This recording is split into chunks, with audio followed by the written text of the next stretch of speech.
کئی شریک ہیں، متشاکسون ایک دوسرے سے جھگڑنے والے، ورجلن اور ایک آدمی کی، سلمن پورے کا پورا ہے، لرجلن ایک آدمی کے لیے، حل کیا، یستویانی دونوں برابر ہیں، مثلاً مثال میں، الحمدللہ تمام تعریف اللہ تعالیٰ کے لیے ہے، بلکہ اکثرہم اکثر ان کے، لا یعلمون نہیں وہ جانتے، انکا یقیناً آپ، میتن مرنے والے ہیں، وَإِنَّهُمْ اور یقیناً وہ، میتون مرنے ہی والے ہیں، ثم پھر، انکم یقیناً تم، یوم القیامتی قیامت کے دن، عند ربکم اپنے رب کے پاس، تختصمون تم جھگڑا کرو گے۔ الفاظ کی وضاحت ہے،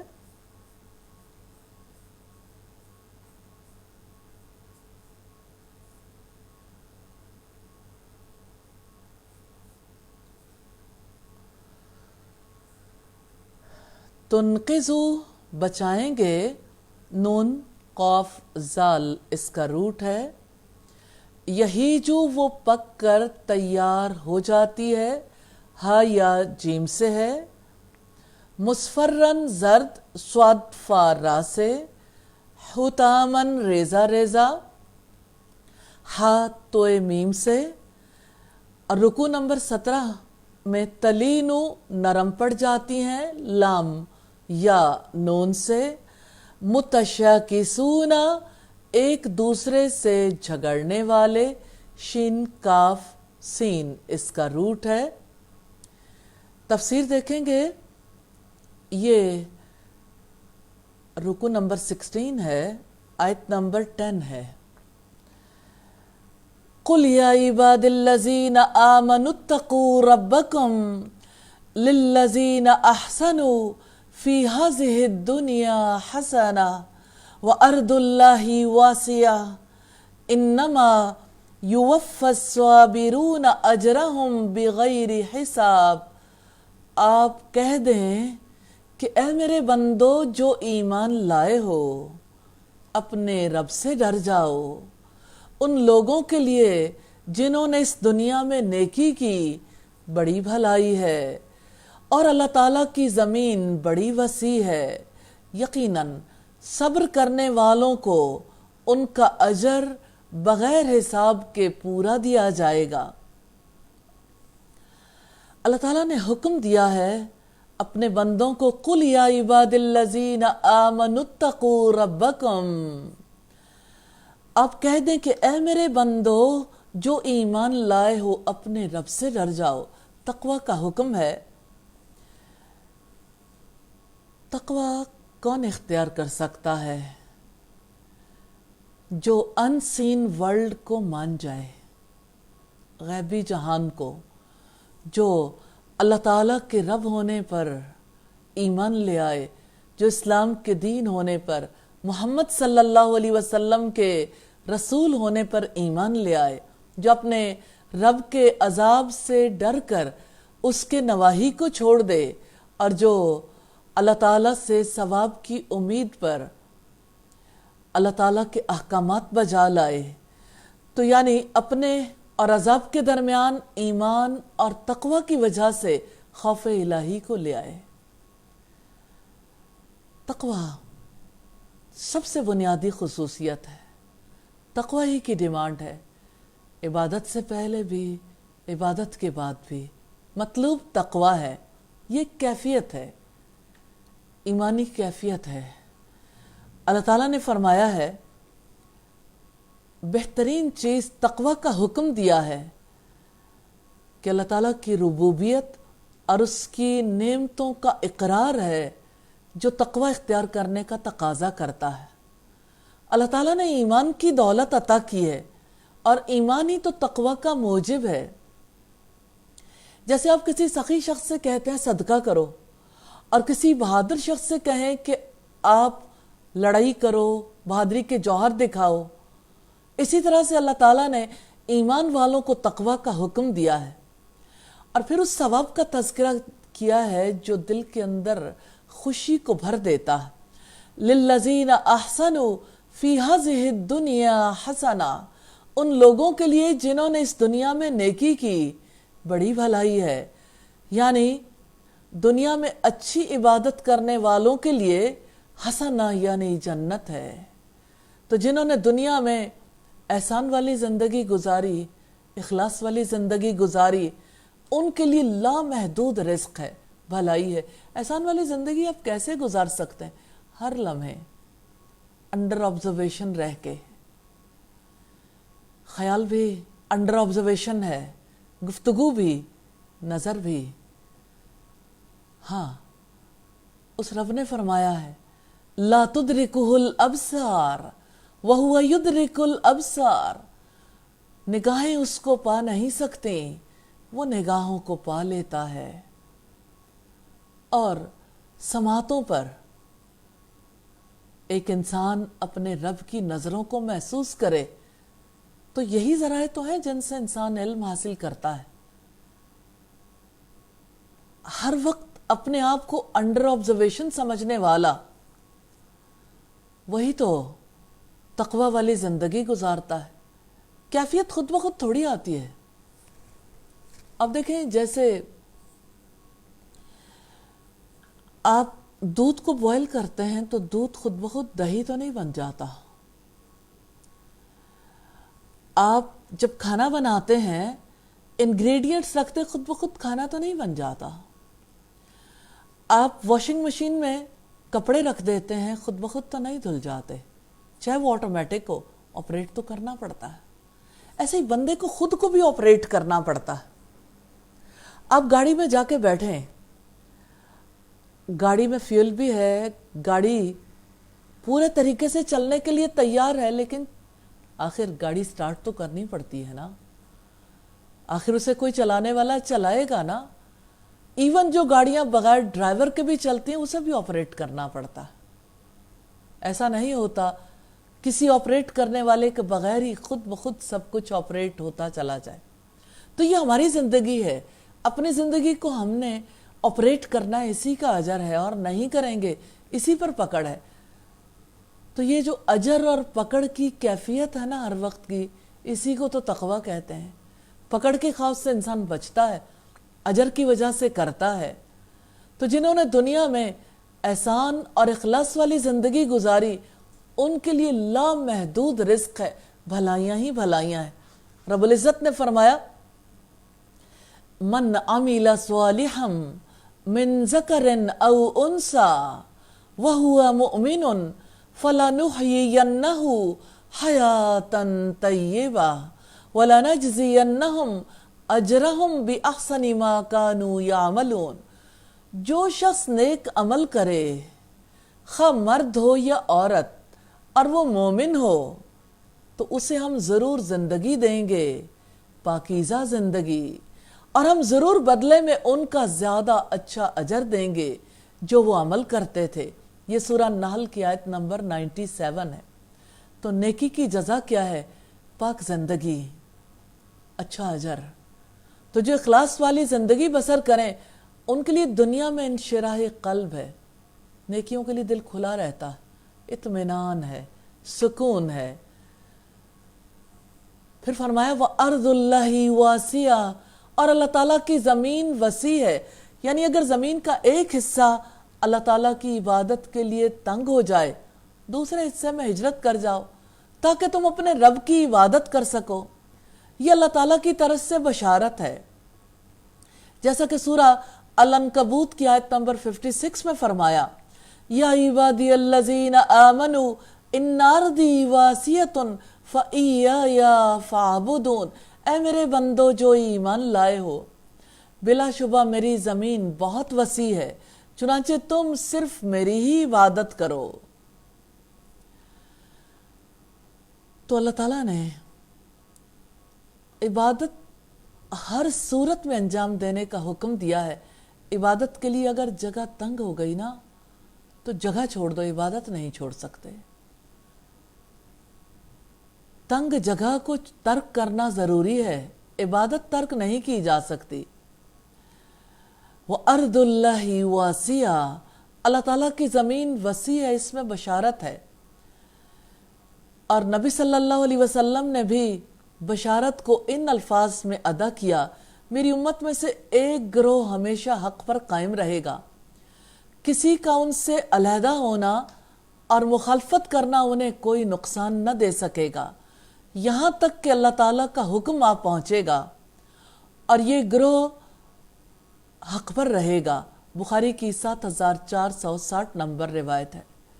انما یوفی الصابرون اجرہم بغیر حساب، یقیناً صبر کرنے والوں کو ان کا اجر بغیر حساب کے پورا دیا جائے گا، یعنی جو اللہ تعالیٰ کی اطاعت پر قائم رہیں گے، اس کے نواہی سے روکیں گے، مصیبت میں جزا فضا نہیں کریں گے، اللہ تعالیٰ کی قضاء و قدر پر صبر کریں گے، ایسے لوگوں سے رب العزت کا وعدہ ہے، ان کے لیے بے حساب اجر ہے۔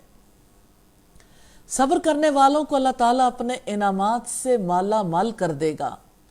سوال یہ پیدا ہوتا ہے، انسان صبر کرنے کے لیے کیسے تیار ہو سکتا ہے؟ بات یہ ہے کہ جزا فضا کر لیں، جو مصیبت آئی ہے وہ تو نہیں ٹلے گی۔ انسان سے جو خیر چلا گیا وہ دوبارہ مل نہیں سکتا، تو پھر صبر کر کے اجر کیوں نہ حاصل کر لیں۔ صبر کرنا ہمیشہ نفع دیتا ہے، اور ایمان اور تقوی کے راستے میں مشکلات پر صبر نہ ہو تو تقوی چھوٹ جاتا ہے، اس لیے صبر کرنا ضروری ہے۔ آیت نمبر 11 ہے، قُلْ انی امرت ان اعبد اللہ مخلصا لہ الدین، آپ کہہ دیں کہ یقیناً مجھے حکم دیا گیا ہے کہ میں دین کو اللہ تعالیٰ کے لیے خالص کرنے والا ہو کر اس کی عبادت کروں۔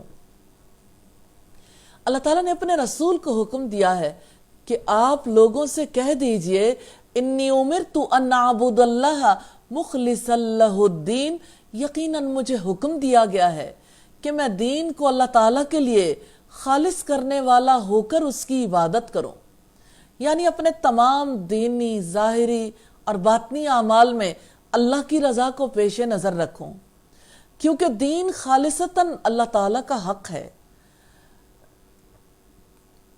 اسی لیے فرمایا فَاعْبُدِ اللَّهَ مُخْلِصًا لَهُ الدِّينَ، چنانچہ آپ اللہ تعالیٰ کی عبادت کریں کہ اسی کے لیے دین کو خالص کرنے والے ہو۔ تو خالص دین کیا ہے؟ اللہ تعالیٰ سے محبت، اس کا خوف، اس سے امید، اس پر توکل، اس کی طرف انابت، رجوع اللہ، یہی دین ہے جو دلوں کی اصلاح کرتا ہے، ان کو پاک کرتا ہے۔ وَأُمِرْتُ لِأَنْ أَكُونَ أَوَّلَ الْمُسْلِمِينَ، اور مجھے حکم دیا گیا ہے کہ فرما برداروں میں سے پہلا میں ہو جاؤں، کیونکہ حیثیت فرق ہے نا، کسی کو تو بلاوا دیا جا رہا ہے اور کوئی بلا رہا ہے، تو مخلوق کے لیے داعی، دعوت دینے والا، ان کے رب کی طرف رہنمائی کرنے والا ہوں، یہ چیز تقاضا کرتی ہے کہ میں جس چیز کا حکم دوں پہلے اسے خود بجا لاؤں، میں سب سے پہلے سر تسلیم خم کروں۔ اس حکم کو بجا لانا رسول اللہ پر اور ان لوگوں پر لازم ہے جو آپ کی اتباع کا دعویٰ کرتے ہیں۔ تو ظاہری اعمال میں اسلام پر عمل کرنا، ظاہری اور باطنی اعمال میں اللہ تعالیٰ کے لیے اخلاص کو مد نظر رکھنا واجب ہے۔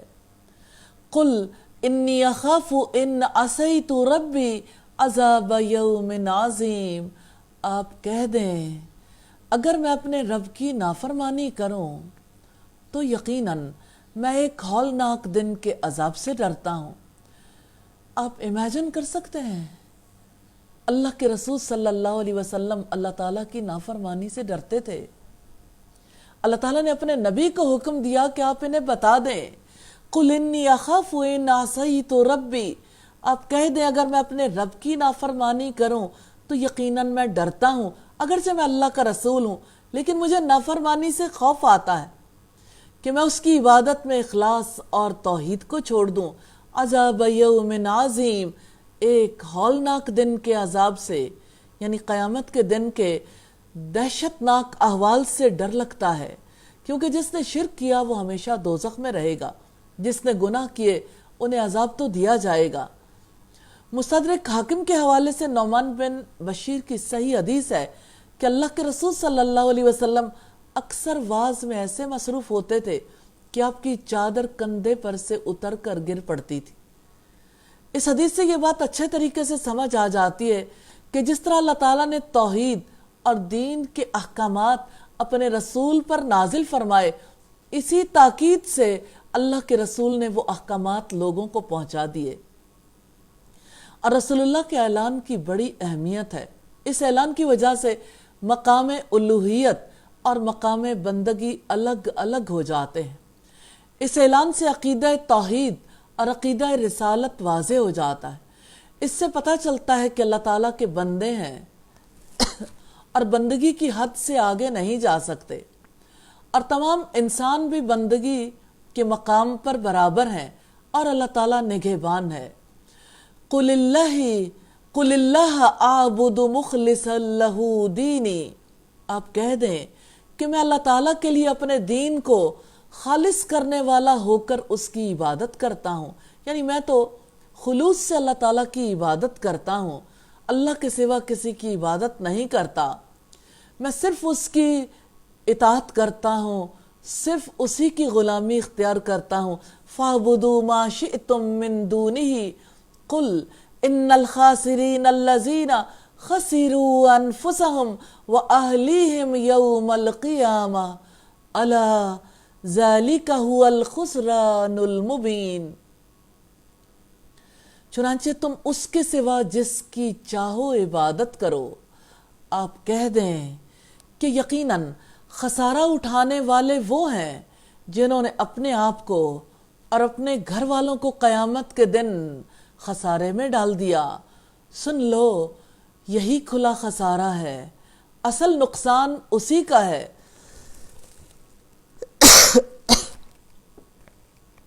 معذرت خواہوں، اصل نقصان تو اسی کا ہے جو قیامت کے دن اپنے آپ کو اور اپنے گھر والوں کو نقصان پہنچائے۔ فَاعْبُدُوا مَا شِئْتُم مِّن دُونِهِ، چنانچہ تم اس کے سوا جس کی چاہو عبادت کرو۔ رب العزت نے اپنے نبی کو حکم دیا کہ آپ کہہ دیں اللہ تعالیٰ کو چھوڑ کر جس کی چاہو تم عبادت کرو، میں تو اخلاص سے صرف اسی کی عبادت کروں گا۔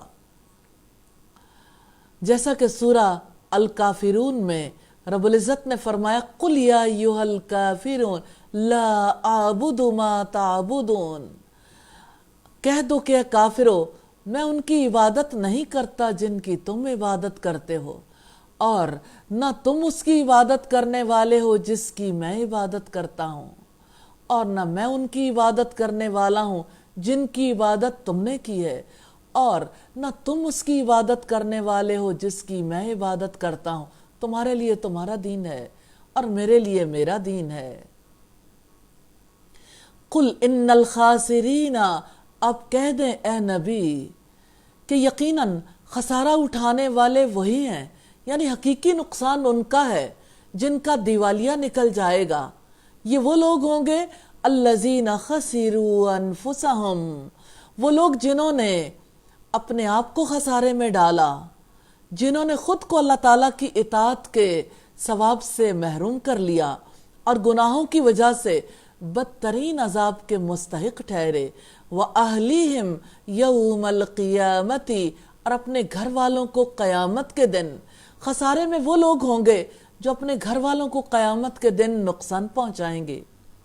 ایسے لوگوں کی کبھی ایک دوسرے سے ملاقات نہیں ہوگی۔ بغوی رحمہ اللہ نے لکھا ہے کہ سیدنا ابن عباس نے فرمایا اللہ تعالیٰ نے ہر آدمی کے لیے جنت میں ایک گھر متعلقین کے لیے مقرر کر دیا ہے۔ اب اگر بندہ اطاعت گزار ہے تو وہ مکان اور متعلقین اس کو مل جائیں گے، اور اگر نافرمان ہے تو کسی دوسرے اطاعت گزار بندے کو دے دیے جائیں گے۔ الا ذالک هو الخسران المبین، سن لو یہی کھلا خسارہ ہے، ایسا تو کوئی اور خسارہ ہی نہیں، کیونکہ دنیا میں کسی کو ایک بار خسارہ و بہتری کے امکانات رہتے ہیں، جبکہ آخرت میں جب خسارہ ہوگا ہمیشہ ہمیشہ کے لیے ہوگا، جس کے بعد کبھی نفع نہیں ہوگا۔ لہم من فوقہم ظلل من النار ومن تحتہم ظلل ذالک یخوف اللہ بہ عبادہ یا عبادی فاتقون، ان کے اوپر بھی آگ کے سائبان ہوں گے اور ان کے نیچے سے بھی۔ یہ وہ عذاب ہے جس سے اللہ تعالیٰ اپنے بندوں کو ڈراتا ہے، اے میرے بندو پس مجھی سے ڈرو۔ لہم من فوقہم ظلل، ظلل من النار، ان کے اوپر آگ کے سائبان ہوں گے۔ ازلی خسارے میں مبتلا ہونے والے اپنے اوپر پانی کے بادل نہیں، بارش برسانے والے نہیں، آگ برسانے والے بادل دیکھیں گے۔ وَمِن تَحْتِهِمْ ظُلَلٌ، اور ان کے نیچے بھی آگ کے سائبان ہوں گے، یعنی یوں جیسے کوئی خلا میں ہو، اوپر بھی بادل نیچے بھی بادل، اور یہ بادل ہیں آگ کے۔ تو ازلی خسارے والے آگ کے گھیرے میں آ جائیں گے۔ رب العزت نے فرمایا ذَلِكَ یخوف اللہ بہ عبادہ یا عبادی فاتقون، وہ عذاب ہے جس سے اللہ تعالیٰ اپنے بندوں کو ڈراتا ہے، اے میرے بندو پس مجھی سے ڈرو۔ اللہ تعالیٰ جہنمیوں کے حالات کے بارے میں خبر دے کر اپنے بندوں کو ڈرا رہا ہے تاکہ وہ باز آ جائیں، گناہوں سے باز آئیں، اللہ تعالیٰ اور اس کے رسول پر ایمان لے آئیں، رسول اللہ کی اتباع کریں اور آخرت کے عذاب سے نجات پالیں۔ تو اے میرے بندو ایمان اور تقوی کے ذریعے امن پاؤ، اپنے فرائض ادا کر کے مجھ سے بچ جاؤ۔ تو جہنمیوں کے عذاب کا یہ وصف جو ہم نے بیان کیا ہے، یعنی اللہ تعالیٰ نے یہ ایک ایسا کوڑا ہے جس کے ذریعے سے اللہ تعالیٰ اپنے بندوں کو اپنی رحمت کے سائے کی طرف ہانکتا ہے۔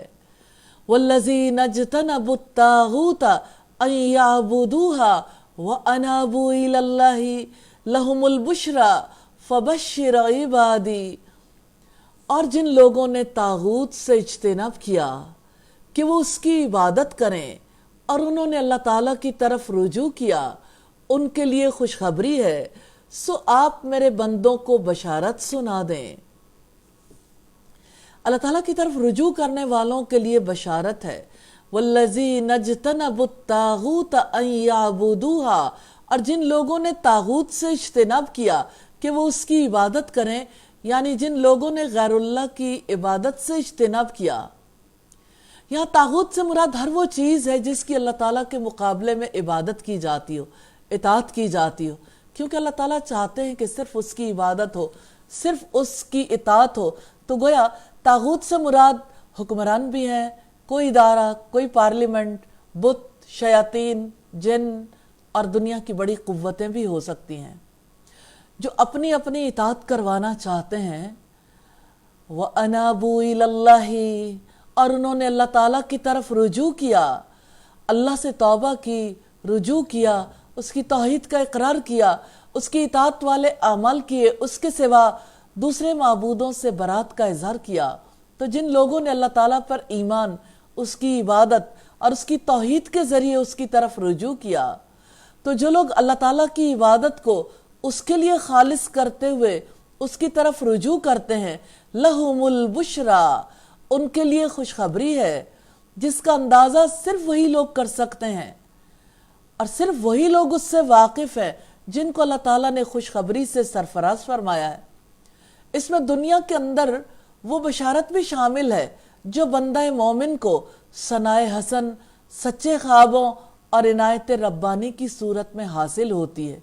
انہیں اس بشارت کے اندر صاف دکھائی دیتا ہے کہ اللہ تعالیٰ دنیا اور آخرت میں اپنے بندوں کا اکرام چاہتا ہے، ان کے لیے موت کے وقت قبر کے اندر قیامت کے روز خوشخبری ہے اور ان کے لیے آخرت کی بشارت ہے، جو رب کریم ان کو اپنی دائمی رضا، اپنے فضل اور احسان اور جنت کے اندر امان کی صورت میں دے گا، جیسا کہ فرمایا لہم البشرا فی الحیات الدنیا، لہم البشرا فی الحیات الدنیا وفی الآخرہ لا تبدیل لکلمات اللہ ذالک هو الفوز العظیم۔ ان کے لیے دنیا کی زندگی میں بھی اور آخرت میں بھی خوشخبری ہے، اللہ تعالیٰ کی باتوں میں کوئی تبدیلی نہیں، یہی بہت بڑی کامیابی ہے۔ یہ سورہ یونس کی آیت نمبر 64 ہے۔ فبشر عبادی، سو آپ میرے بندوں کو بشارت سنا دیں۔ رب العزت نے مومنوں کو خوشخبری دی ہے، اس صفت کا تذکرہ کیا ہے جس کی وجہ سے وہ خوشخبری کے مستحق ٹھہرے۔ الذین یستمعون القول فیتبعون احسنہ اولئک الذین ہداہم اللہ واولئک ہم اولو الالباب۔ جو بات کو غور سے سنتے ہیں پھر ان میں سے سب سے اچھی کی پیروی کرتے ہیں، یہ وہ لوگ ہیں جن کو اللہ تعالیٰ نے ہدایت دی ہے، اور یہی لوگ عقل مند ہیں جو قرآن کو غور سے سنتے ہیں، سمجھتے ہیں، اس پر عمل کرتے ہیں، انہیں اللہ تعالیٰ ہدایت دیتے ہیں۔ یعنی نفع مند علم اللہ تعالیٰ کی رحمت ہے، کسی کو نصیب ہو جائے۔ عمل صالح کی توفیق کب ملتی ہے؟ جب کوئی علم کو پختہ کرتا، پڑھتا ہے، سمجھتا ہے اور پھر اس پر عمل کرتا ہے۔ تو جو سمجھتا نہیں اس کے لیے عمل کرنا بھی ممکن نہیں ہوتا۔ الذین یستمعون القول، جو بات کو غور سے سنتے ہیں، یعنی جو قرآن کو غور سے سنتے ہیں، اچھے طریقے سے سمجھتے ہیں، فیتبعون احسنہ، پھر ان میں سے سب سے اچھی کی پیروی کرتے ہیں، وہ اس کی بہترین بات کی پیروی کرتے ہیں، کلام اللہ پر عمل کرتے ہیں۔ رب العزت نے سیدہ موسیٰ علیہ السلام کو تورات عطا کرنے کے بعد فرمایا وَكَتَبْنَا لَهُ فِي الْأَلْوَاحِ مِنْ كُلِّ شَيْءٍ مَوْعِظَةً وَتَفْصِيلًا لِكُلِّ شَيْءٍ فَخُذْهَا بِقُوَّةٍ وَأْمُرْ قَوْمَكَ يَأْخُذُوا بِأَحْسَنِهَا سَأُورِيكُمْ دَارَ الْفَاسِقِينَ۔ اور ہم نے تختیوں میں اس کے لیے ہر قسم کی نصیحت اور ہر چیز کے لیے تفصیل لکھ دی، سو ان کو قوت سے پکڑو اور اپنی قوم کو بھی حکم دو کہ وہ ان کی اچھی باتیں پکڑے رکھیں، جلد ہی میں تجھے نافرمانوں کے گھر دکھاؤں گا۔ اولئک الذین ہداہم اللہ، وہ لوگ ہیں جن کو اللہ تعالیٰ نے ہدایت دی ہے، بہترین اخلاق، عمدہ اعمال کی توفیق عطا کی ہے۔ اس کے مقابلے میں جو لوگ حق کو نہیں سنتے، وہ ایسے معبود بناتے ہیں جو نہ نفع دے سکیں اور نہ نقصان۔ ایسے لوگوں کے لیے دنیا اور آخرت میں ہدایت ہے۔ وَأُولَئِكَ هُمْ أُولُو الْأَلْبَابِ، اور یہی لوگ عقل والے ہیں، یعنی ان کی فطرت سلیم ہے اور عقل و فہم والے ہیں، بات کو سمجھتے ہیں اور عمل کرتے ہیں۔ تو یہی لوگ پاک عقل کے حامل ہیں۔ ان کی عقل مندی کا تقاضا ہے کہ وہ اچھی اور بری بات کو پہچان سکیں اور پھر ترجیح دے سکیں۔ دیکھیے، دنیا میں جو یہ کہتا ہے میں کنفیوز ہوں، دراصل وہ بے عقل ہے۔ ہر کنفیوز شخص احمق ہوتا ہے۔ جانتے ہیں کیوں؟ کیونکہ وہ دو چیزوں کے درمیان فرق نہیں کر سکتا۔ اچھا، پھر یہ تو پہلا سٹیپ ہے نا، اور دوسرا سٹیپ یہ ہے کہ فرق کرنے کے بعد ترجیح بھی دے سکے۔ 100% دونوں ایک لیول کی چیزیں نہیں ہوتی، تو جو زیادہ بہتر ہے اس کو زیادہ بہتر کہہ سکیں، جو بہتر نہیں ہے اس کا اظہار کر سکیں۔ تو اس دنیا میں جو لوگ کھوٹے ہوتے ہیں، کھوٹے لوگ کنفیوز ہوتے ہیں، اور کھوٹ آتی بھی اسی وجہ سے ہے نا۔ کھرے کے ساتھ کھوٹا ملتا کیسے؟ کیونکہ اچھے برے کی تمیز ہی نہیں ہے۔ تو جب کوئی کھرے کھوٹے کو پہچانتا ہے، پھر کھرے کو ترجیح دے سکتا ہے۔ تو اس کا مطلب ہے اس کی عقل کام کرتی ہے. بصورت دیگر آپ سمجھ جائیں کہ اس کی عقل کام نہیں کرتی.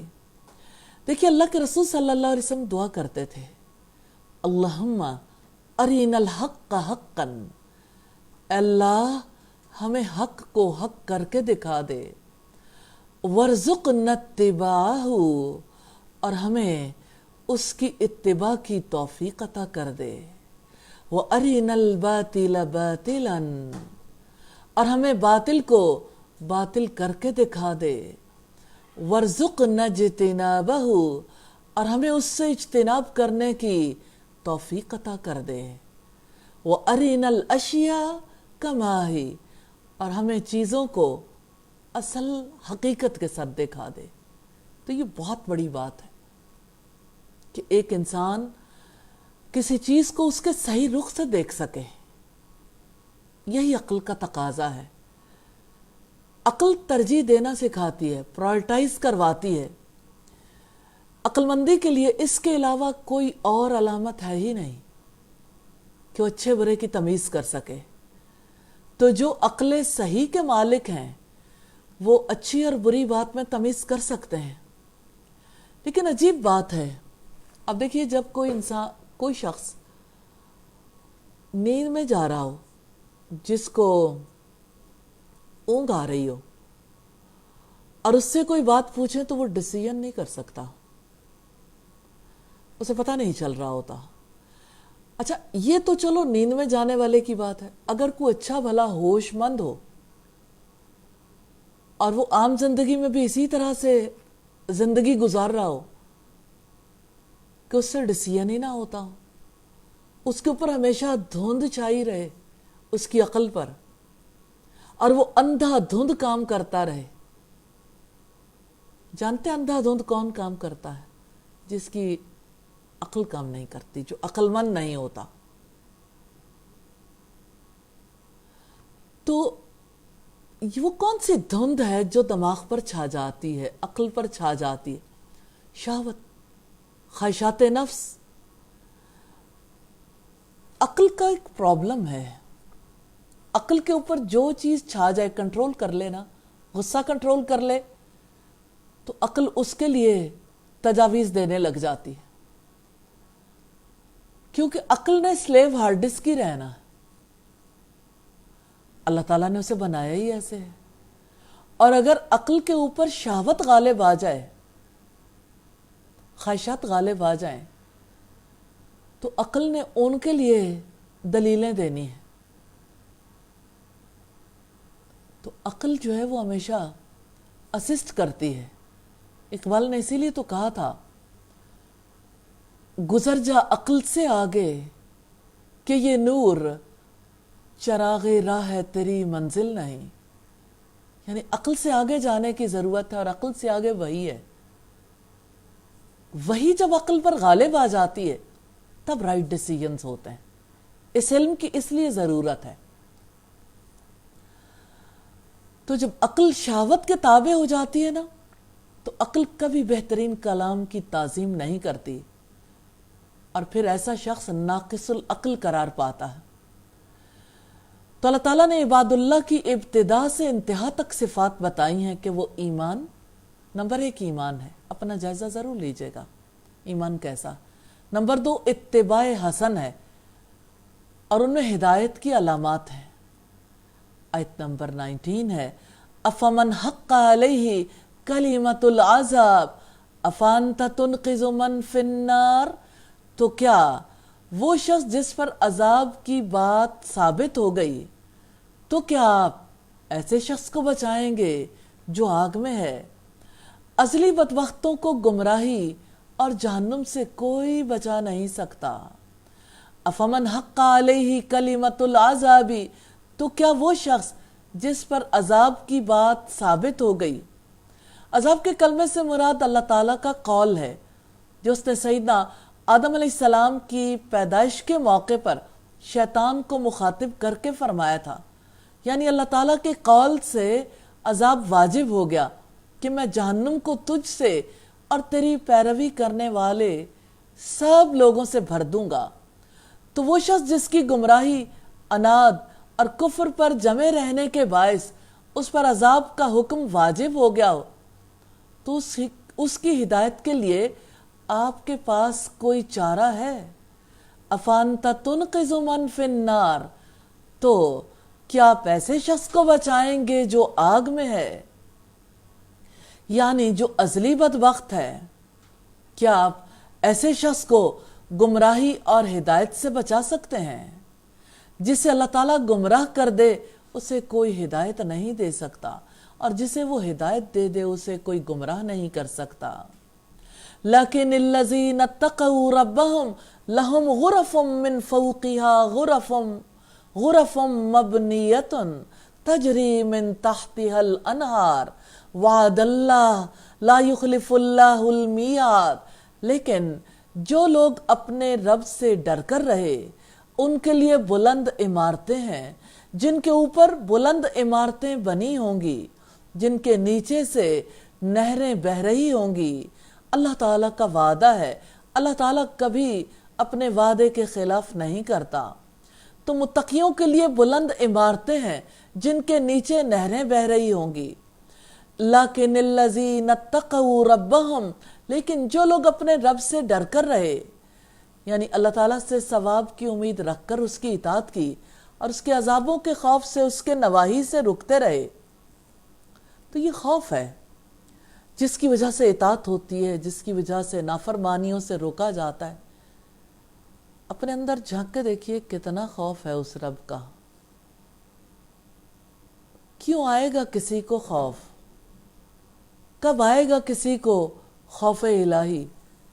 جب کوئی اللہ تعالیٰ کو جانے گا، پہچانے گا، وہ میرے قریب ہے، مجھے دیکھتا ہے، میری سنتا ہے، وہ رزق دیتا ہے، اختیار رکھتا ہے، وہ چاہے تو شکل بدل کر رکھ دے۔ لہم غرف من فوقہا، ان کے لیے بلند عمارتیں ہیں، عالی شان بلند و بالا محلوں پر بالا خانے ہیں جو سونے اور چاندی کی اینٹوں سے تعمیر کیے گئے ہوں گے، جن کا گارا مشک ہے، جن کا حسن اور صفائی ایسی ہے کہ بلندی سے غروب ہونے والے تارے کی طرح نظر آئیں گے۔ سیدنا علی بیان کرتے ہیں کہ رسول اللہ نے فرمایا جنت میں ایسے محل ہیں جن کا اندرونی حصہ باہر سے اور بیرونی حصہ اندر سے صاف دکھائی دیتا ہے۔ ایک دیہاتی نے پوچھا یا رسول اللہ یہ کن کے لیے ہیں؟ فرمایا ان کے لیے جو نرم گفتگو کریں، کھانا کھلائیں، روزوں پر مداومت کریں، اور راتوں کو جب لوگ میٹھی نیند میں ہوں یہ اللہ کے لیے سامنے کھڑے ہو کر گڑ گڑائیں، نماز پڑھیں۔ ترمذی کی 2527 نمبر روایت۔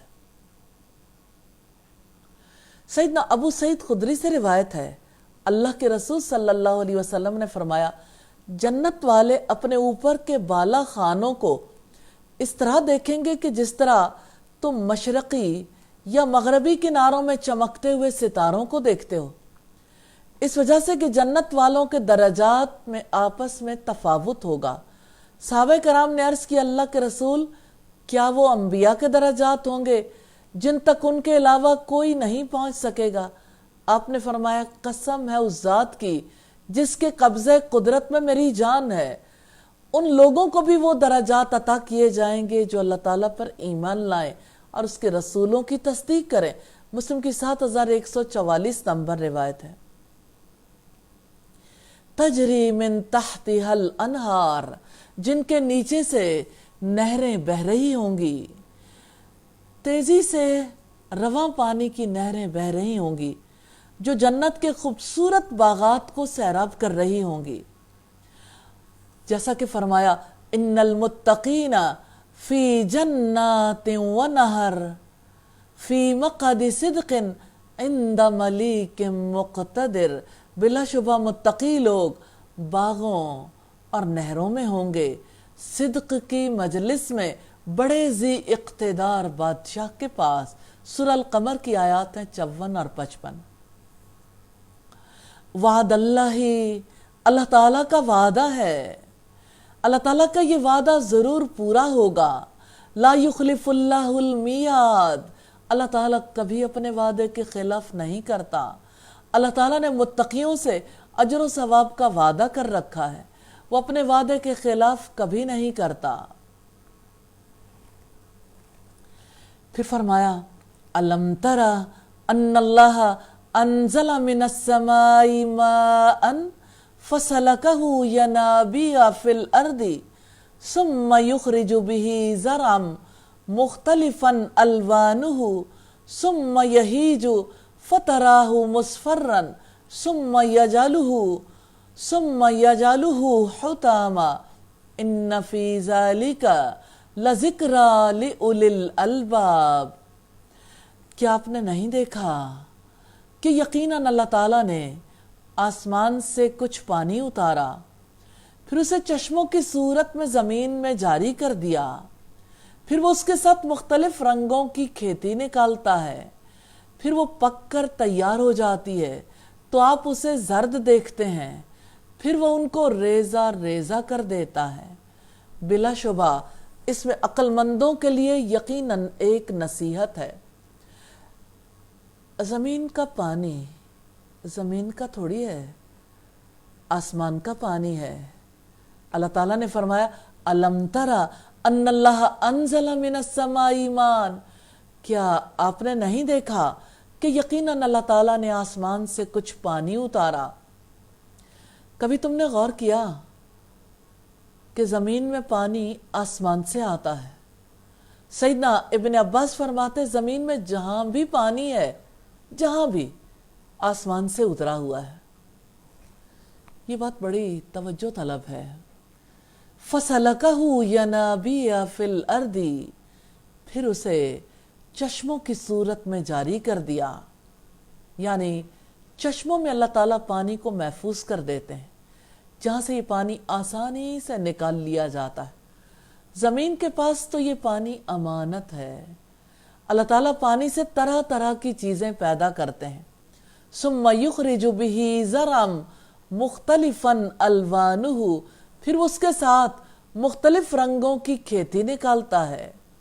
اللہ تعالیٰ آسمان سے نازل ہونے والے پانی سے طرح طرح کی اشیاء پیدا فرماتے ہیں، جن کے رنگ، ذائقے، شکلیں اور فوائد مختلف ہوتے ہیں۔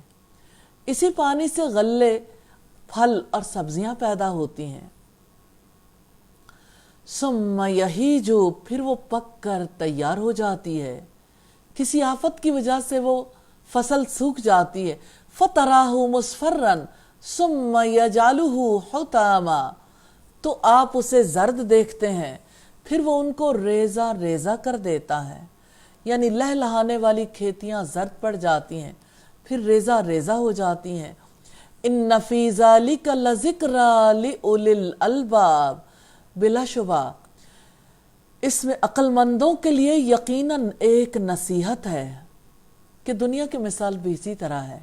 دنیا کی رونقیں، لذتیں، شادابیاں، آسائشیں عارضی ہیں، اس میں انسان کو دل نہیں لگانا چاہیے، موت کی تیاری کے لیے مشغول رہنا چاہیے۔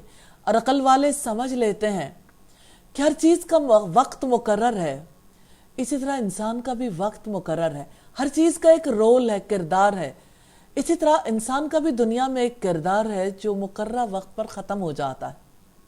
لہٰذا دنیا میں بہترین کردار ادا کرو اور لوٹ کر جانے کی تیاری کر لو کہ یہ زندگی فانی ہے اور وہ زندگی لازوال ہے۔ فتح القدیر میں اس مثال کے بارے میں کہ یہ قرآن اور اہل ایمان کے سینوں کی مثال ہے۔ اللہ تعالیٰ نے آسمان سے قرآن مجید نازل کیا، وہ مومنوں کے دل میں داخل ہوتا ہے تو اس کے ذریعے حق باہر نکلتا ہے جو ایک دوسرے سے بہتر ہوتا ہے۔ اس طرح مومن ایمان اور یقین میں بڑھ جاتے ہیں، تو جس کے دل میں روگ ہوتا ہے وہ اس طرح خشک ہو جاتا ہے جیسے کھیتی خشک ہو جاتی ہے۔ تو بلا شبہ عقل مندوں کے لیے اس میں بڑی نصیحت ہے، تو ان کھیتیوں کے ذریعے سے اپنے رب کی عنایات اور بندوں پر اس کی بے پناہ رحمتوں کو یاد کرتے ہیں کہ اس نے ان کے لیے پانی کے حصول کو آسان بنایا اور ان کے مسالے کے مطابق اس پانی کو زمین کے خزانوں میں جمع کر دیا۔ اللہ کی قدرت کو یاد کرتے ہیں کہ اللہ تعالیٰ اس طرح مردوں کو زندہ کرے گا، جس طرح اس نے زمین کو اس کے مرنے کے بعد زندہ کیا، وہ یہ بھی یاد کرتے ہیں کہ ان تمام افعال کو انجام دینے والی ہستی ہی عبادت کی مستحق ہے۔ یا اللہ ہمیں ان عقل مندوں میں شامل فرما لے جن کے نام کو تو نے بلند کیا، جن کو عقل سے بہرہ مند کیا، جن کو راہ راست پر گامزن کیا، ان کے سامنے اپنی عظیم کتاب کے رازوں سے اور اپنی آیات سے پردہ اٹھایا، جن اسرار کی معرفت ان کے سوا کسی اور کو حاصل نہیں ہو سکی۔ بے شک تو ہی عطا کرنے والا ہے۔ یہ تھا رکوع نمبر 16۔ رکوع ایک نظر میں موضوع دین کو اللہ تعالیٰ کے لیے خالص کر کے اس کی بندگی کریں۔ اس رکوع کے 6 مین پوائنٹس ہیں۔ نمبر 1، ایمان والو اللہ تعالیٰ سے ڈر جاؤ۔ نمبر 2، دین کو اللہ تعالیٰ کے لیے خالص کرو۔ نمبر 3، یہی کھلا دیوالیہ ہے۔ نمبر 4، ان کے لیے خوشخبری ہے۔ نمبر 5، اس میں عقل والوں کے لیے سبق ہے۔ نمبر 6، تعلق باللہ۔ دیکھیں کہ اپنے جائزے میں ہم کیا کریں۔ دین کو اللہ تعالیٰ کے لیے خالص کر کے اس کی عبادت کرنی ہے۔ انشاءاللہ اپنا جائزہ لینا ہے۔ کیا میں طاغوت کی بندگی سے اجتناب کرتی ہوں؟ کیا میں اللہ تعالیٰ کی طرف رجوع کرتی ہوں؟ کیا میں ہر کام میں بہترین پہلو کی پیروی کرتی ہوں؟ کیا میں اللہ تعالیٰ سے ڈرتی ہوں؟ کیا میں صبر کرتی ہوں؟ اللہ تعالیٰ کی زمین نیک رویہ اختیار کرنے والوں کے لیے وسیع ہے۔ اللہ تعالیٰ اپنے بندوں کو اپنے غضب سے ڈراتے ہیں، اور اللہ تعالیٰ ہی ہدایت عطا فرمانے والا ہے، اور اللہ تعالیٰ اپنے وعدے کی خلاف ورزی نہیں کرتا، اور اللہ تعالیٰ آسمان سے پانی برسا کر کھیتیاں اگاتا ہے۔ مقصد زندگی کی بات ہے دین کو اللہ تعالیٰ کے لیے خالص کر کے عبادت کرنا۔ اللہ تعالیٰ ہمارا رب ہے، ہم نے دیکھا اپنے جائزے میں۔ رسول اللہ ہمارے رہنما ہے، رسول اللہ نے رب سے ڈر کر رہنا سکھایا، دین کو اللہ تعالیٰ کے لیے خالص کرنا سکھایا، اللہ تعالیٰ کی طرف رجوع کرنا سکھایا، اللہ تعالیٰ کے احکامات کے بہترین پہلو کی پیروی کرنی سکھائی۔ رسول اللہ نے طاغوت سے اجتناب کرنا سکھایا۔ انجام کی بات ہے اپنے رب سے ڈر کر رہنے والوں کے لیے بلند عمارتیں ہیں جن کے نیچے سے نہریں بہہ رہی ہوں گی۔ کامیاب لوگوں کے رویے اپنے رب سے ڈر جانا، نیک عمل کرنا، صبر کرنا، دین کو اللہ تعالیٰ کے لیے خالص کر کے عبادت کرنا، ہولناک دن کے عذاب سے ڈرنا، اللہ تعالیٰ کی عبادت کرنا، اس کی طرف رجوع کرنا، بات کو غور سے سننا، اللہ تعالیٰ کی بات کے بہترین پہلو کی پیروی کرنا۔ ناکام لوگوں کے رویے ہیں رب کی نافرمانی کرنا، طاغوت سے اجتناب کرنا۔ آؤ کچھ کر لیں، انشاءاللہ اپنے رب سے ڈر کر رہنا ہے۔ منزل ہے کہاں تیری؟ کیا میں نے اپنے رب سے ڈر کر رہنے کا ارادہ کر لیا ہے؟ کیا میں نے دین کو اللہ تعالیٰ کے لیے خالص کرنے کا ارادہ کر لیا ہے؟ کیا میں نے اللہ تعالیٰ کی طرف رجوع کرنے کا ارادہ کر لیا ہے؟ کیا میں نے طاغوت سے اجتناب کرنے کا ارادہ کر لیا ہے؟ یا اللہ اچھے ارادے کرنے کی بھی توفیق دینا، اور الہی عمل صالح کرنے والوں میں شامل فرمانا۔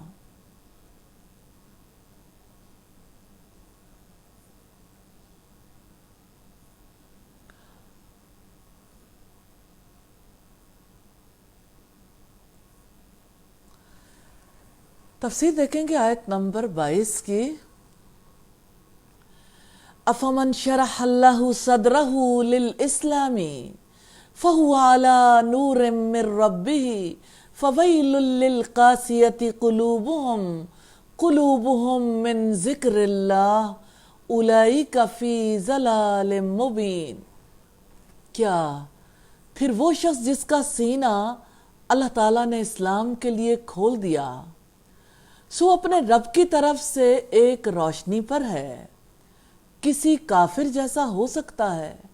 پس ان کے لیے تباہی ہے جن کے دل اللہ تعالیٰ کی یاد سے سخت ہو گئے، یہی لوگ کھلی گمراہی میں ہیں۔ تو روشن دل اور سنگ دل برابر نہیں ہو سکتے۔ فرمایا افمن شرح اللہ صدرہ للاسلام، کیا پھر وہ شخص جس کا سینہ اللہ تعالیٰ نے اسلام کے لیے کھول دیا، اللہ تعالیٰ نے جس کو اپنی معرفت، اپنی پہچان عطا کی تاکہ وہ اللہ تعالیٰ کی وحدانیت کا، اس کی ربوبیت کا اقرار کرے، اس کی اطاعت کے لیے جھک جائے۔ سیدنا ابن مسعود کا بیان ہے کہ رسول اللہ نے یہ آیت پڑھی تو ہم نے عرض کیا اللہ کے رسول سینہ کیسے کشادہ ہو جاتا ہے؟ فرمایا جب نور دل میں داخل ہو جاتا ہے۔ ہم نے عرض کیا اس کی علامت کیا ہے؟ فرمایا دار الخلد یعنی آخرت کی طرف ہمتن رجوع، اور دار الغرور یعنی دنیا جو مقام فریب ہے اس سے دوری اختیار کرنا، اور موت کے آنے سے پہلے موت کی تیاری کرنا۔ تو جس کے سینے کو اللہ تعالیٰ نے اسلام کے لیے کھول دیا ہو اور اس کے قلب و ذہن میں اللہ تعالیٰ کے احکامات کے لیے قبولیت اور اس پر عمل کے لیے وسعت ہو، اور وہ شرح صدر کے ساتھ اسلام کے راستے پر چل رہا ہو، تو یہ رب کی روشنی، اس کا دیا ہوا علم ہے جس کو قبول کرنے سے، اس کے راستے کو اپنانے سے انسان رب کی روشنی میں آ جاتا ہے۔ رب کا دیا ہوا علم جب انسان کے دل تک پہنچتا ہے تو دل چمک اٹھتے ہیں۔ اس طرح انسان کے دل سے یہ روشنی اس کے عمل میں آتی ہے اور انسان رب کی روشنی میں آ جاتا ہے۔ فَوَيْلٌ لِّلْقَاسِيَةِ قُلُوبُهُمْ مِن ذِكْرِ اللَّهِ، پس ان کے لیے تباہی ہے جن کے دل اللہ تعالیٰ کی یاد سے سخت ہو گئے، جن کے دل قرآن قبول کرنے کے لیے سخت ہو گئے، وہ نہ ایمان لائیں گے نہ اس پر عمل کریں گے۔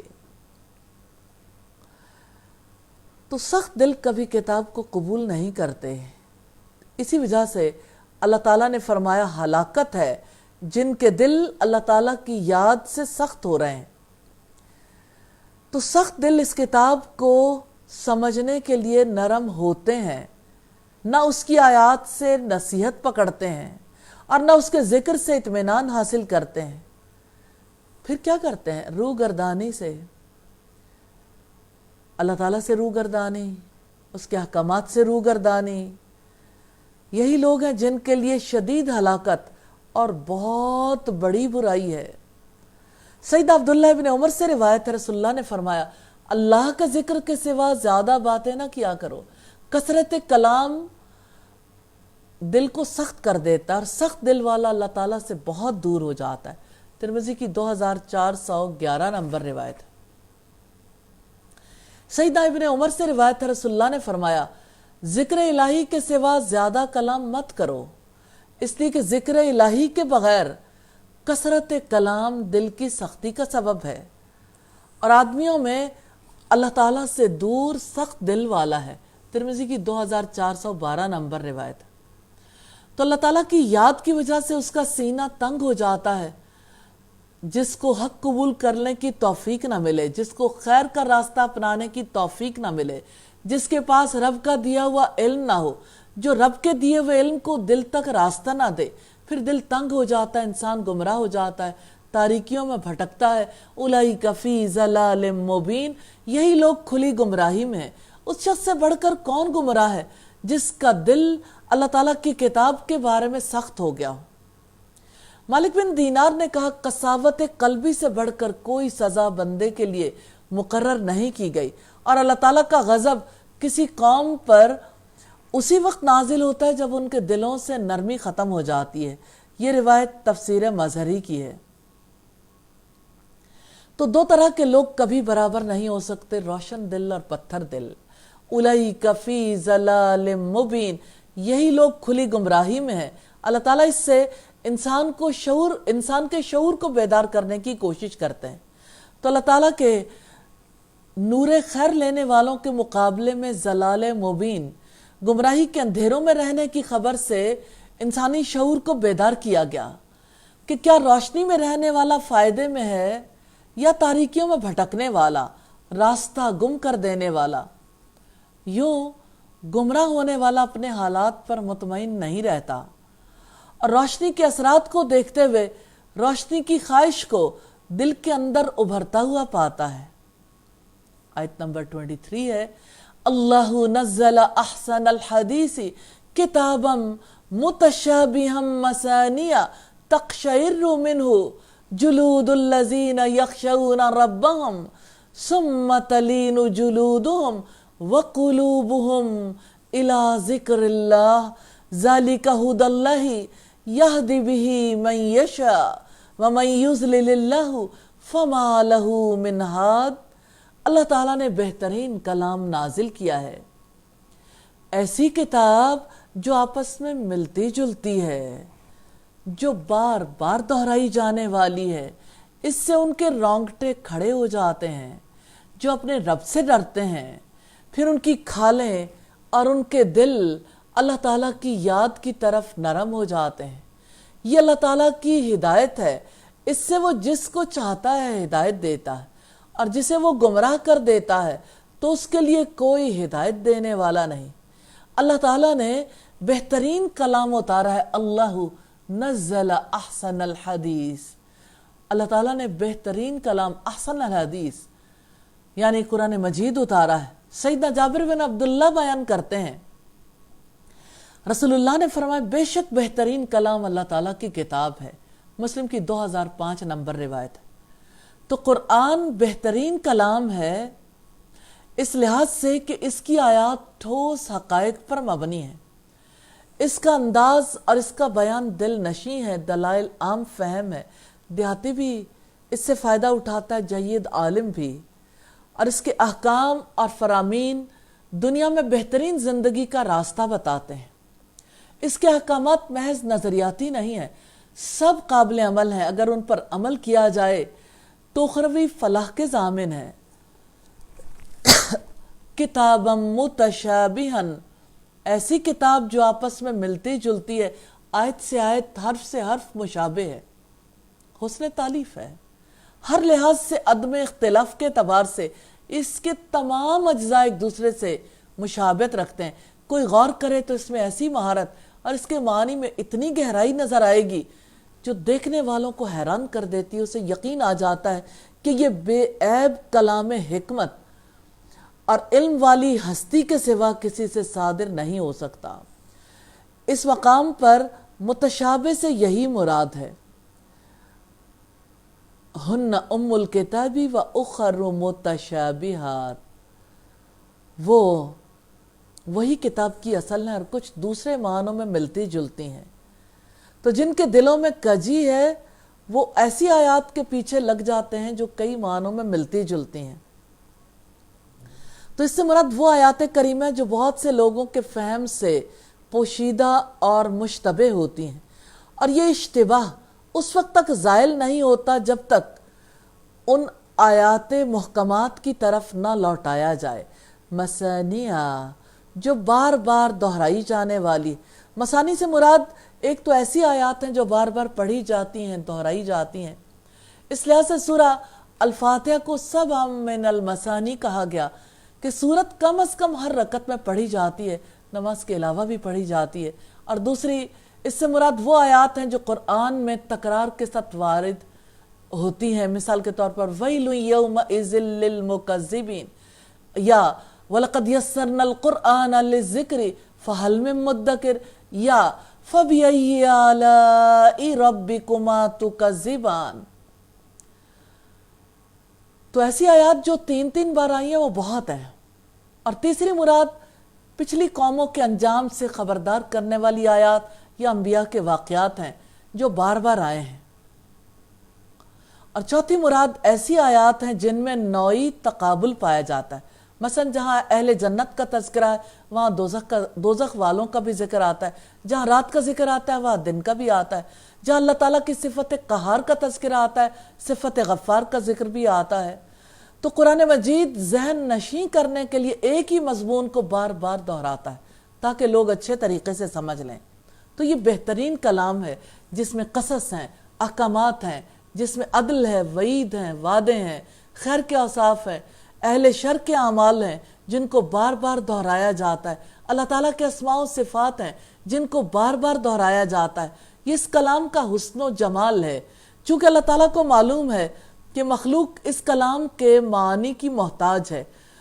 یہ کلام دلوں کو پاک کرتا ہے، اخلاق کی تکمیل کرتا ہے، اس لیے اس نے ان معنی کو دلوں کے لیے وہی حیثیت دی ہے جو درختوں اور پودوں کے لیے پانی کی ہے۔ جس طرح درخت اور پودے عدم سیرابی کے باعث ناقص ہو جاتے ہیں بلکہ بعض اوقات تلف ہو جاتے ہیں، تو پودوں کو جتنا سیراب کیا جائے اتنے ہی خوبصورت ہوں گے، اتنا ہی زیادہ پھل لائیں گے۔ اسی طرح دل بھی کلام اللہ کے معنی کے تکرار کے ہمیشہ محتاج رہتے ہیں۔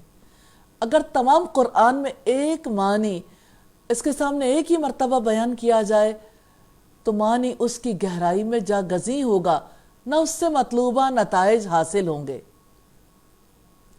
تو قرآن مجید کے اثرات کی وضاحت ہے، تقشعر منہ جلود الذین یخشون ربہم، اس سے ان کے رونگٹے کھڑے ہو جاتے ہیں جو اپنے رب سے ڈرتے ہیں۔ یا اللہ ہمیں ایسے لوگوں میں شامل فرما لے۔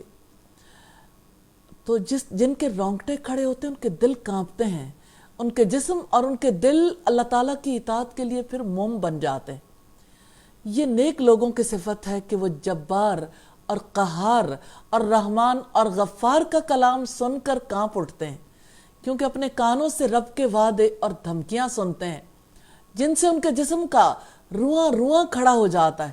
وہ اللہ سے ڈر کر لرزنے لگتے ہیں، پھر اس کے رحم کے امیدوار بن کر دل و جان سے اس کی عبادت میں لگ جاتے ہیں۔ تو ان کے اندر بے قرار کر دینے والا خوف اور ڈر ہے۔ سیدنا عبداللہ ابن عباس سے روایت ہے، رسول اللہ نے فرمایا، جس بندے کے بدن پر اللہ کے خوف سے بال کھڑے ہو جائیں اللہ تعالیٰ اس کے بدن پر آگ کو حرم کر دیتے ہیں۔ ثم تلین جلودہم وقلوبہم، پھر ان کی کھالیں اور ان کے دل نرم ہو جاتے ہیں، یعنی جلدیں نرم پڑ جاتی ہیں، الی ذکر اللہ، اللہ تعالیٰ کی یاد کی طرف۔ اللہ تعالیٰ کے ذکر کرنے والوں کے لیے اللہ کا وعدہ ہے، اہل ایمان اور اہل تقوی کے لیے جنت اور اس کی ساری نعمتیں ہیں۔ اللہ کا ذکر ہے، انہیں بھلائی کے کاموں کی ترغیب دیتا ہے، برے کاموں سے روکتا ہے، اور یہ ذکر بہت بڑی چیز ہے۔ رب العزت نے فرمایا وَلَذِكْرُ اللَّهِ اکبر، اور اللہ کا ذکر وہ تو بہت بڑی چیز ہے۔ نبی صلی اللہ علیہ وسلم کے صحابہ کے سامنے جب قرآن پڑھا جاتا تھا تو ان کی کیا حالت ہوتی تھی؟ سیدہ اسماء نے فرمایا ان کی حالت وہی ہوتی تھی جیسے اللہ تعالیٰ نے بیان فرمائی، آنکھوں سے آنسو بہنے لگتے، بدن کے رونگٹے کھڑے ہو جاتے تھے۔ میں نے کہا کچھ لوگ ایسے ہیں جب قرآن ان کے سامنے پڑھا جاتا وہ بے ہوش ہو کر گر پڑتے ہیں۔ سیدہ اسماء نے جواب میں کہا میں شیطان مردود سے اللہ تعالیٰ کی پناہ مانگتی ہوں، یعنی یہ حرکت شیطان مردود کی ہے۔ بغوی کا بیان ہے کہ ایک عراقی شخص گر پڑا تھا، سیدنا ابن عمر کا ادھر سے گزر ہوا، دریافت کیا اس کی کیا حالت ہے۔ لوگوں نے کہا اس شخص کے سامنے جب قرآن پڑھا جاتا ہے یہ اللہ کا ذکر سنتا ہے بے ہوش ہو کر گر جاتا ہے۔ سیدنا ابن عمر نے فرمایا ہم بھی اللہ سے ڈرتے ہیں لیکن بے ہوش ہو کر نہیں گرتے۔ آپ نے یہ بھی فرمایا شیطان بعض لوگوں کے اندر گھس جاتا ہے، بے ہوش کر کے گرا دیتا۔ رسول اللہ کے صحابہ ایسا نہیں کرتے تھے، یہ ان کا فعل نہیں تھا، یہ تفسیر مظہری کی روایت ہے۔ ابن سیرین کے سامنے ذکر کیا گیا کہ کچھ لوگ قرآن سن کر بے ہوش ہو جاتے ہیں۔ فرمایا ایسے آدمی کو کسی چھت کے کنارے پر نیچے کو پاؤں لٹکا کر بٹھایا جائے پھر قرآن پڑھا جائے، اگر وہ قرآن سن کر بے ہوش ہو کر نیچے گر پڑے تو سمجھ لو سچا ہے، ورنہ جھوٹا اور مکار ہے۔ سچا تو شاید ثابت ہو جائے، ایسا شخص جو واقعی بے ہوش ہو جاتا ہے، لیکن جان پتہ نہیں بچے کہ نہ بچے۔ تو تاثیر قرآن دراصل اللہ تعالیٰ کی ہدایت ہے۔ ذَلِكَ هُدَى اللَّهِ، یہ اللہ تعالیٰ کی ہدایت ہے، یہ قرآن کی تاثیر، یہ اللہ ہمیں یہ تاثیر نصیب کر دے، یہ اللہ کے فضل اور اس کے احسان میں سے يَهْدِ بِهِ مَن يَشَاءُ، اس سے وہ جس کو چاہتا ہے ہدایت دیتا ہے تاثیر قرآن کے ذریعے سے، جیسا کہ فرمایا يَهْدِ بِهِ اللَّهُ من اتبع رضوانہ سبل السلام، اس کے ذریعے اللہ تعالیٰ اس کو سلامتی کے راستے کی ہدایت دیتا ہے جو اس کی رضا کے پیچھے چلا۔ وَمَن يُضْلِلِ اللَّهُ فَمَا لَهُ مِنْ ہَادٍ، اور جسے وہ گمراہ کر دیتا ہے تو اس کے لیے کوئی ہدایت دینے والا نہیں۔ یعنی اللہ تعالیٰ کی توفیق کے سوا کوئی راستہ نہیں جو اللہ تعالیٰ تک پہنچاتا ہو۔ تو کتاب اللہ پر توجہ مرکوز کرنے کی توفیق بھی اسی کو ملتی ہے۔ اگر اللہ تعالیٰ کی توفیق نصیب نہ ہو تو راہ راست پر چلنے کا کوئی طریقہ نہیں، گمراہی ہے اور رسوا کن بدبختی کے سوا کچھ اور نہیں ہے۔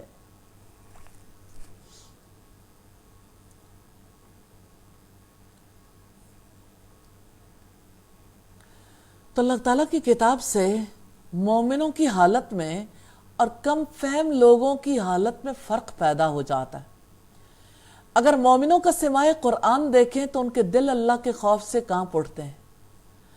کم فہم لوگوں کو دیکھیں تو بدحواس ہو جاتے ہیں۔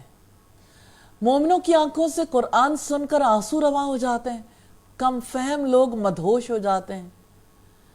مومنوں کے جسم کے رونگٹے کھڑے ہو جاتے ہیں، کم فہم لوگوں کو حال پڑ جاتا ہے۔ مومنوں کی جلدیں نرم پڑ جاتی ہیں، کم فہم لوگ وجد میں آ جاتے ہیں۔ مومن علم اور فہم سے سجدہ ریز ہو جاتے ہیں، کم فہم لوگ کھیل کود میں مصروف ہو جاتے ہیں۔ مومن سماع قرآن کے وقت ادب اور تواضع اختیار کرتے ہیں، ان کے دل اللہ تعالیٰ کی طرف جھک جاتے ہیں۔ کم فہم لوگ شور کرتے ہیں اور اہل ایمان کے علم و فہم میں اضافہ ہوتا ہے اور وہ رب کے قریب ہو جاتے ہیں، اور کم فہم لوگوں کے اندر شیطان داخل ہو جاتا ہے اور ان میں عقل اور ہوش باقی نہیں رہتی۔ آیت نمبر 24 ہے، أَفَمَن يَتَّقِي بِوَجْهِهِ سُوءَ الْعَذَابِ يَوْمَ الْقِيَامَةِ وَقِيلَ لِلظَّالِمِينَ ذُوقُوا مَا كُنتُمْ تَكْسِبُونَ۔ تو کیا وہ شخص جو اپنے چہرے کے ساتھ قیامت کے دن برے عذاب سے بچے گا وہ جنت والے کی طرح ہو سکتا ہے؟ اور ظالموں کے لیے کہہ دیا جائے گا کہ چکھو جو تم کمایا کرتے تھے۔ تو ظالم اور عادل برابر نہیں ہو سکتے۔ رب العزت نے کہا جو شخص اپنے چہرے کے ساتھ قیامت کے دن کے برے عذاب سے بچے گا وہ جنت والے کی طرح ہو سکتا ہے۔ یعنی قیامت کے دن اپنا چہرہ کون بچانا چاہتا ہے؟ جب عذاب میں کوئی مبتلا ہوتا ہے، آپ دیکھیں جیسے کسی پہلوان کو، ریسلر کو جب مارا جاتا ہے تو وہ اپنا چہرہ چھپاتا ہے۔ تو قیامت کے دن عذاب سے لوگ اپنے چہرے کو بچائیں گے، چھپائیں گے۔ شرمندہ کرنے کے لیے کہا جائے گا آج اپنی اپنی کمائیوں کے مزے لوٹو۔ وَقِيلَ لِلظَّالِمِينَ ذُوقُوا مَا كُنتُمْ تَكْسِبُونَ، اور ظالموں کے لیے کہہ دیا جائے گا کہ چکھو جو تم کمایا کرتے تھے۔ آج اپنی کمائی کے مزے لوٹو، اپنے اعمال کا مزہ چکھو۔ تو کیا یہ شخص جسے اللہ تعالیٰ نے عزت و تکریم کے گھر پہنچانے والے راستے پر گامزن ہونے کی توفیق دی ہے، اور وہ شخص برابر ہو سکتے ہیں جو گمراہی پر جمع ہوا ہو اور ہمیشہ کے لیے اناد میں ہو، یہاں تک کہ قیامت آ جائے یا عذاب اسے گھیر لے؟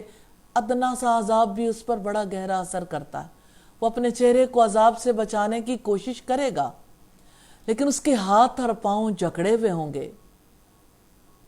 سید انس بن مالک بیان کرتے ایک آدمی نے پوچھا اللہ کے نبی کافر کو قیامت کے دن اس کے چہرے کے بل کس طرح چلایا جائے گا؟ آپ نے فرمایا کیا جس اللہ تعالیٰ نے اسے دنیا میں 2 پاؤں پر چلائے اس بات پر قادر نہیں ہے کہ قیامت کے دن اس کو چہرے کے بل چلا دے؟ استغفر اللہ۔ بخاری کی 4760 نمبر روایت ہے۔ کذب الذین من قبلہم فأتاہم العذاب من حیث لا یشعرون۔ ان سے پہلے لوگوں نے بھی جھٹلا دیا تو ان پر عذاب آیا جہاں سے وہ سوچتے نہ تھے۔ پہلے جھٹلانے والے لوگ بھی تباہ ہو گئے، یعنی اہل مکہ سے پہلے جن لوگوں نے جھٹلایا تھا، انبیاء کو نہیں مانا تھا، فَأَتَاهُمُ الْعَذَابُ مِنْ حَيْثُ لَا يَشْعُرُونَ، تو ان پر عذاب آیا جہاں سے وہ سوچتے نہ تھے۔ یعنی اپنے دل میں وہ خود کو امن میں محسوس کر رہے تھے اور اللہ تعالیٰ کے عذاب سے غافل تھے۔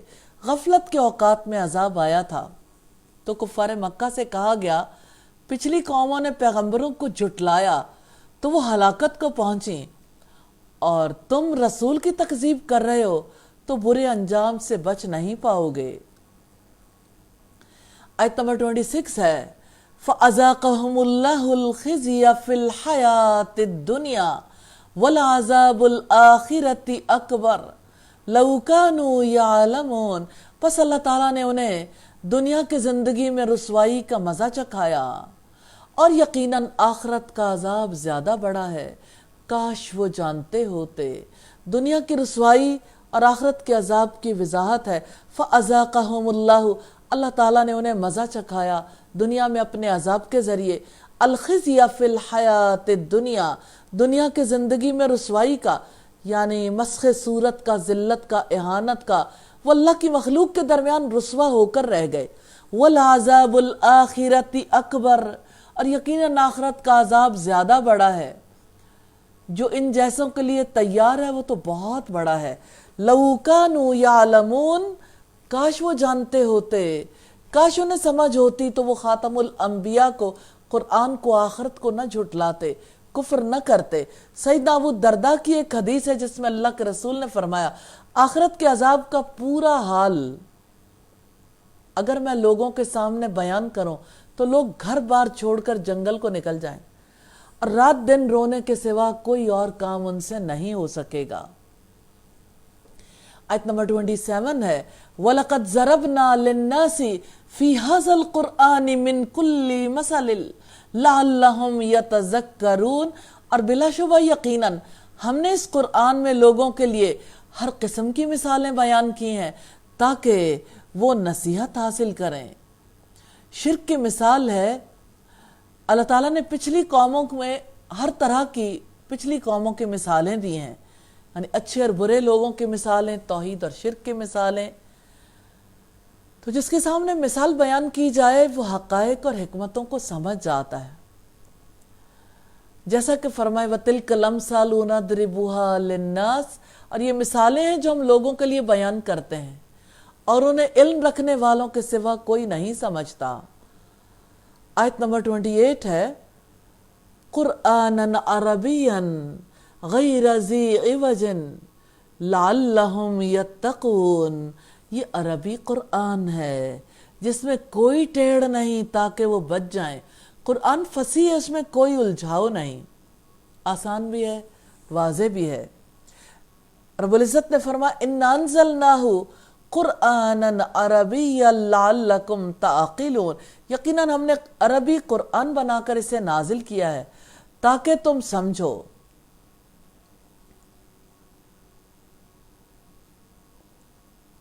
پھر فرمایا غیر ذی عوج، جس میں کوئی ٹیڑھ نہیں، نہ الفاظ میں نہ معانی میں کوئی ٹیڑھا پن نہیں، کوئی الجھاؤ نہیں، کسی بھی لحاظ سے ان میں کوئی خلل نہیں، نہ اس کے الفاظ میں نہ معانی میں۔ یہ وصل اس کے کمال اعتدال اور کمال استقامت کو مستلزم ہے۔ جیسا کہ رب العزت نے فرمایا الحمدللہ الذی انزل علی عبدہ الکتاب ولم یجعل لہ عوجا قیما، سب تعریف اللہ تعالیٰ کے لیے ہے جس نے اپنے بندے پر کتاب نازل کی، اس میں کوئی کجی نہیں رکھی، بالکل سیدھی ہے۔ لعلہم یتقون، تاکہ وہ بچ جائیں۔ صاف اور روشن کتاب کے ڈراووں سے لوگ ڈر جائیں اور اس کے وعدوں پر عمل کریں، شاید کہ وہ اللہ تعالیٰ سے ڈریں، کیونکہ اللہ تعالیٰ نے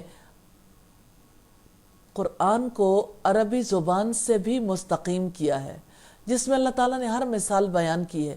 علمی اور عملی تقوی کی راہ یہ مثالیں استوار کر دیتی ہیں۔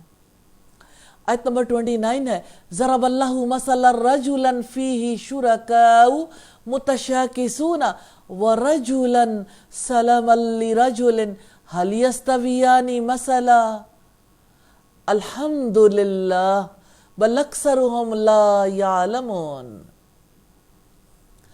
اللہ تعالیٰ نے ایک آدمی کی مثال بیان کی ہے جس کی ملکیت میں کئی ایک دوسرے سے جھگڑنے والے آقا شریک ہیں، اور ایک آدمی ہے پورے کا پورا ایک آدمی کے لیے ہے۔ کیا یہ دونوں مثال میں برابر ہیں، تمام تعریف اللہ تعالیٰ کے لیے ہے، بلکہ ان میں سے اکثر نہیں جانتے۔ مشرک اور توحید پرست کی مثال کی وضاحت ہے۔ ضرب اللہ مثلا، اللہ تعالیٰ نے ایک آدمی کی مثال بیان کی ہے شرک اور توحید کو سمجھنے کے لیے۔ فیہ شرکاء متشاکسون، جس کی ملکیت میں کئی ایک دوسرے سے جھگڑنے والے آقا شریک ہیں۔ یعنی ایک غلام کی مثال ہے جس میں کئی بدخصلت آقا شریک ہیں، ایک دوسرے کی مخالفت کرنے والے لوگ اس غلام کی ملکیت میں شریک ہیں، جو کسی حالت میں بھی کسی بھی معاملے پر متفق نہیں ہوتے کہ اس کے لیے آرام کرنا ممکن ہو سکے، بلکہ وہ ایک دوسرے سے اختلاف کرتے ہیں، جھگڑتے ہیں۔ ہر ایک کا اپنا اپنا مفاد ہے جسے وہ حاصل کرنا چاہتا ہے۔ تمہارے خیال میں ان اختلاف کرنے والے اور جھگڑنے والے شرکاء کے مابین اس غلام کی کیا حالت ہوگی؟ وَرَجُلًا سَلَمًا لِرَجُلٍ، اور ایک آدمی ہے پورے کا پورا ایک آدمی کے لیے ہے، یعنی دوسرا غلام ہے جس کی ملکیت میں کوئی شریک نہیں۔ وہ اپنے مالک کے مزاج اور مقاصد کو سمجھ کر اسے آرام پہنچاتا ہے۔ هَلْ يَسْتَوِيَانِ مَثَلًا، کیا یہ دونوں مثال میں برابر ہیں؟ ہرگز برابر نہیں ہو سکتے۔ اسی طرح مشرک بھی کئی معبودوں کا بندہ ہے، تو یہ دونوں شخص کبھی برابر نہیں ہو سکتے،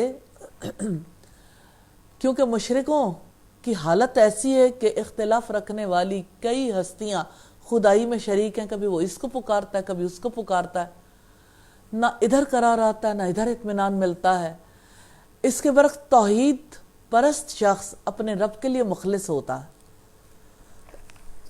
الحمدللہ، تمام تعریف اللہ تعالیٰ کے لیے ہے۔ حق ظاہر ہونے اور باطل کے بطلان پر اللہ تعالیٰ کی تعریف ہے، اس کا شکر ہے، حمد ہے کہ وہ جاہلوں کو سیدھا راستہ دکھاتا ہے۔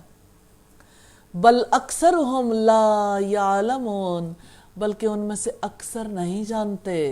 مشرکوں پر حجت قائم ہو گئی، مگر اکثر لوگ جہالت کی وجہ سے اللہ تعالیٰ کے ساتھ دوسروں کو شریک کرتے ہیں۔ پھر فرمایا انک میت و انہم میتون، یقیناً آپ بھی مرنے والے ہیں اور یقیناً یہ لوگ بھی مرنے ہی والے ہیں۔ ہر ایک کو مرنا تو ہے۔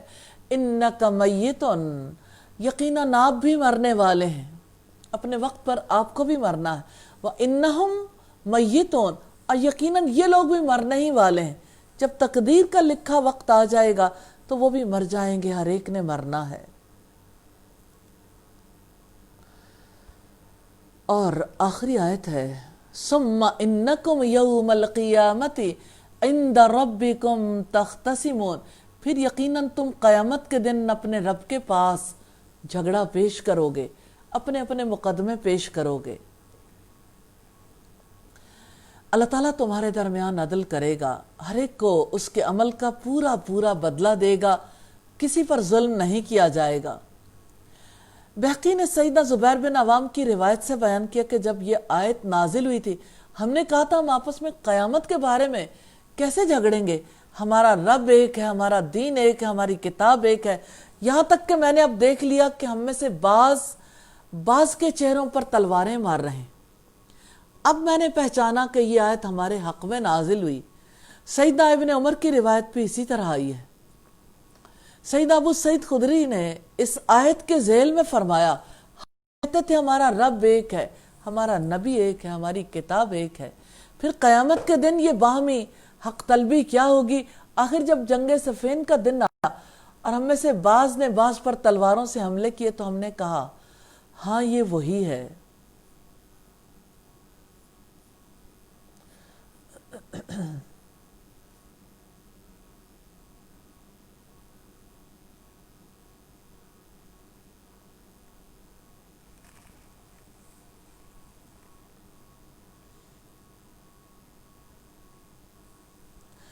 رکوع ایک نظر میں موضوع ہے کس کا سینہ اسلام کے لیے کھلتا ہے،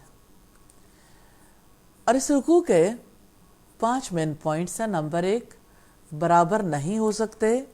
نمبر 2، اللہ تعالیٰ کا کلام۔ نمبر 3، جن لوگوں نے جھٹلا دیا۔ نمبر 4 اے نبی، اور نمبر 5 تعلق باللہ ہے جس کو دیکھیں گے اپنے جائزے میں۔ ہم کیا کریں؟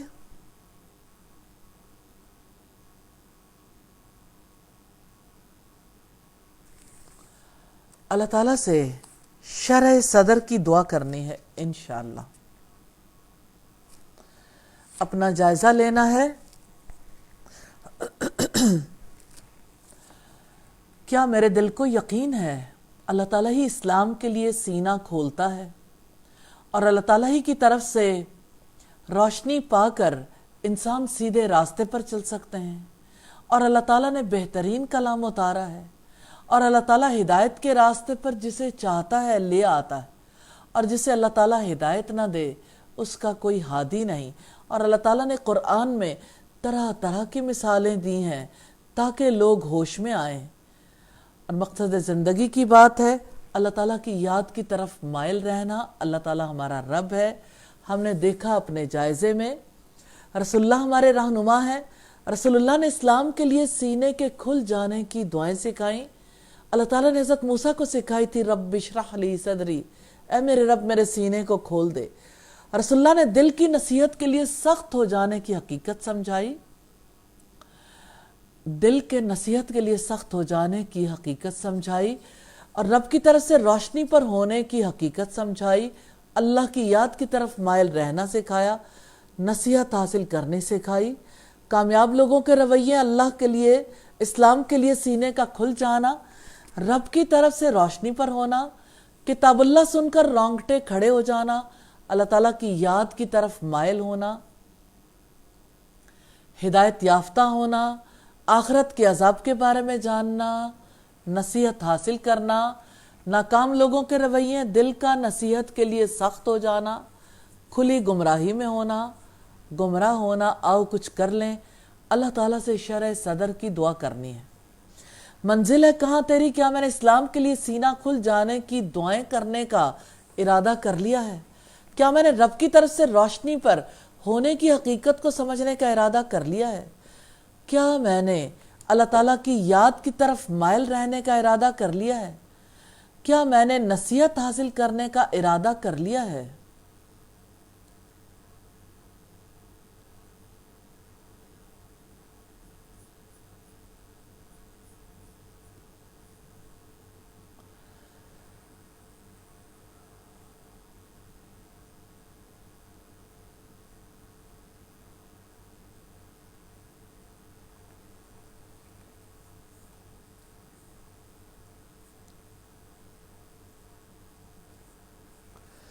الحمدللہ 23واں پارہ کمپلیٹ ہوا۔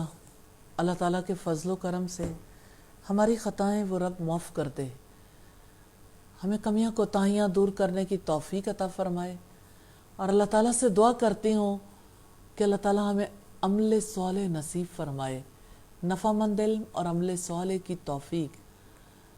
یا ارحم الراحمین، تو ہمارے لیے آسانیاں پیدا کر دے۔ سبحانک اللہم و بحمدک، نشہد ان لا الہ الا انت، نستغفرک و نتوب الیک۔ السلام علیکم ورحمۃ اللہ وبرکاتہ۔